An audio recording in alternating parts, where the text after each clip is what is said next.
হে কলিজার টুকরা যুবক, তোমাকেই বলছি শোনো।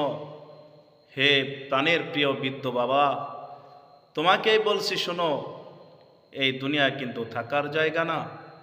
অচিরেই এই দুনিয়া তোমার ছাড়তে হবে। তোমার অনন্ত অসীমকাল যেই জগৎ তোমার জন্য অপেক্ষা করতেছে, পরকালের জগৎ, তোমার হাকিকি জগৎ, যেই জগতের শুরু আছে তো শেষ হবে না বাবা, সেই জগতে তোমার যেতে হবে।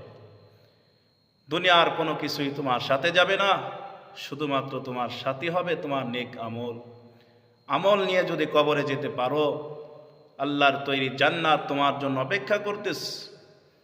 আর যদি আমল হারা হয়ে গুনার বোঝা মাথায় নিয়ে কবরে চলে যাও যুবক ভাই, বৃদ্ধ বাবা, তাহলে তোমার জন্য জাহান্নাম অপেক্ষা করতেস।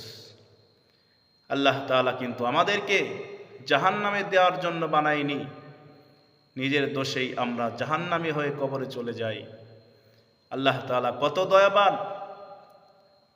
এই জাহান্নাম থেকে মুক্তির জন্য আমাদেরকে কোরআনেও বিভিন্ন দোয়া আল্লাহ তাআলা শিক্ষা দিয়েছে। তার ভিতর হতে একটি দোয়া সূরা ফুরকানের ৬৫ নম্বর আয়াতে আল্লাহ তাআলা জাহান্নাম থেকে নিস্তারের দোয়া শিক্ষা দিয়েছেন। দোয়াটি হলো, রব্বানা আসরিফ আন্না আযাবা জাহান্নাম ইন্না আযাবাহা কানা গরামা ইন্নাহা সাআত মুস্তাকাররা ওয়া মুকামা।